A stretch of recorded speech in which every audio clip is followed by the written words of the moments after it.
number of people infected with COVID-19 virus has been reported to be declining in your local region. The function P gives the total number of people in thousands after T days.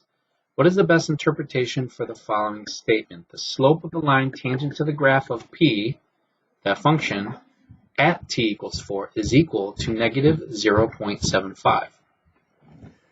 Okay, so this means then what we have then is we have a P of 4 equaling a negative 0.75. And the slope of the tangent line has to be that.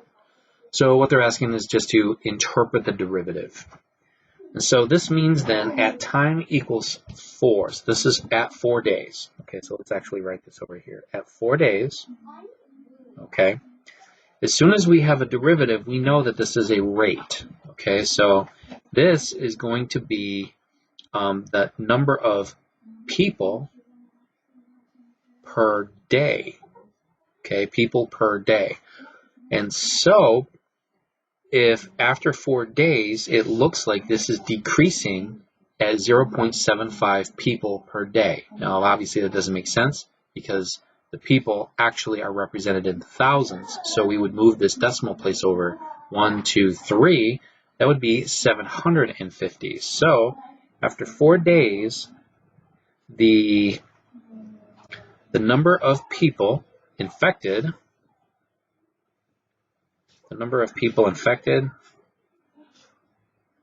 okay, we're going to take the time to write that complete sentence, is decreasing at 4 days. Okay, now that could change at the 5th day, right? So it all depends. Is decreasing by 750 per day. Okay, and there's actually several different ways that you could 750 people per day. There's several ways that you could kind of express the same idea. Okay. All right, or there's going to be the 5th day, there would be 750 people less infected, you know, something like that. Okay. All right, Scott has taken an initial dose of an anti-inflammatory medication for his sprained ankle. The function M gives the amount of the medication in milligrams in Scott's bloodstream after T hours. We don't even have the function, but that's okay. We're just interpreting these symbols. So what is the best interpretation of the following statements? Now I do see a derivative. So negative 1.5 would be the amount of milligrams, okay, the amount of milligrams per hour, because it is a rate. So if we were to interpret this, okay, at or after, we could even say after 3 hours, okay, after 3 hours, the amount of medication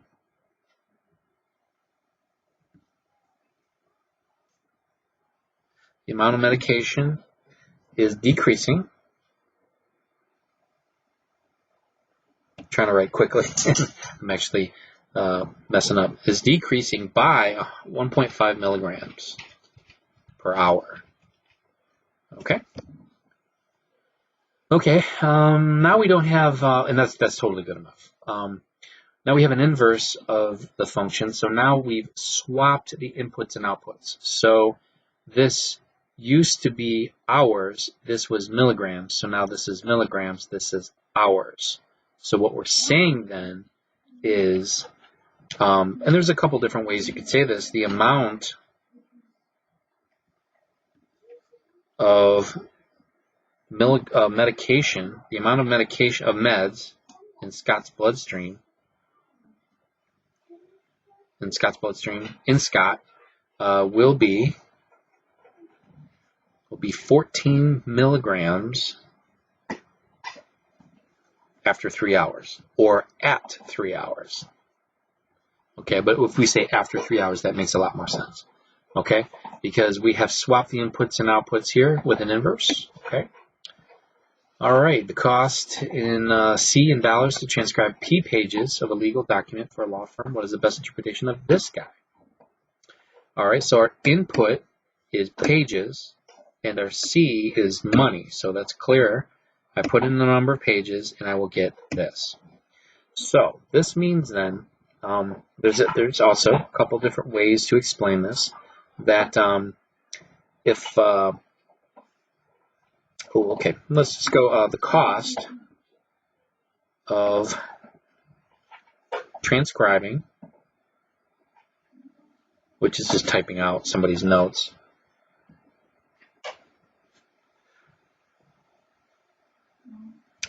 Pages of a legal document that is 138 pages is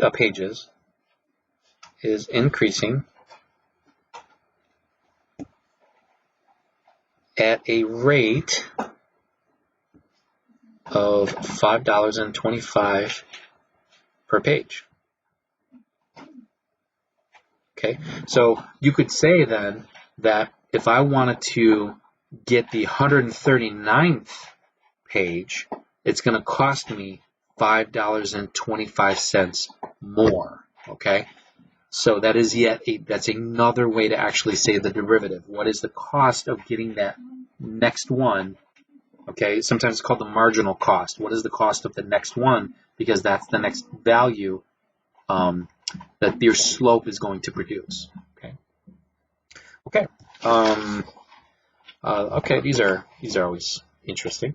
Particle moves along a line so that its position at any time, as long as t is greater than or equal to 0, is given by this cubic function, where s is measured in meters and t is measured in seconds. Okay, so we just have a position function.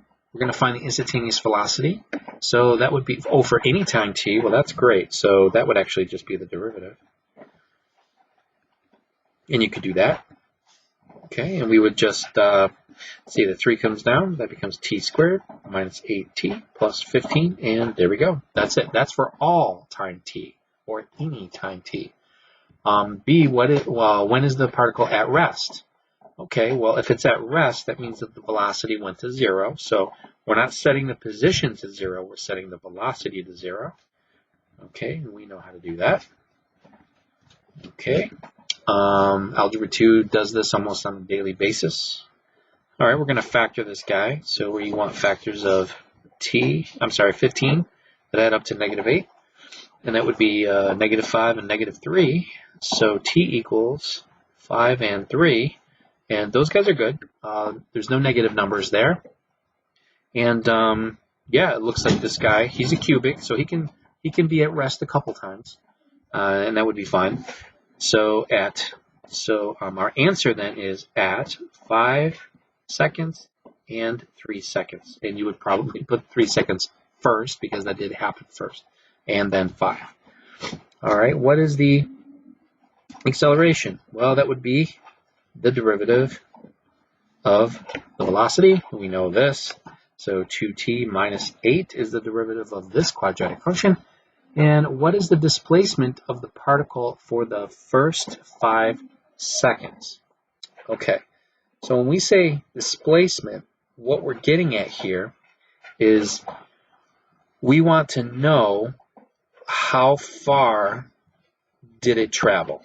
Okay, and the displacement is not the total distance.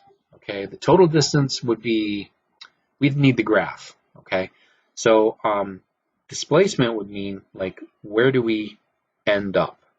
So we need the position at time 0, and we need the position after 5 seconds, because we're going to basically we're going to find out where we were here and where we were here and just subtract them. Okay, this is where I started, this is where I ended up, and just subtract it, and then that is the displacement. Okay, so I plug in a 0 and I do get -2. Okay, and plug in a 5 here, and let's see, that divided by that. Okay, it looks like that's going to be 44 over 3. All right, and so I'm just going to take 44 over 3 and subtract that distance that I started from, That's -2. So I traveled this far from at 5 seconds, so 0, and I was -2 on the other side. So add those distances total, and this is what we got. So this is going to be a positive 6/3, because I need to have a common denominator. It's going to give me 50/3, and that is 50/3 meters total. Okay, so displacement is just where did you end up, subtract where you started. Okay, that's all the displacement is for these position functions. Okay, stop it here.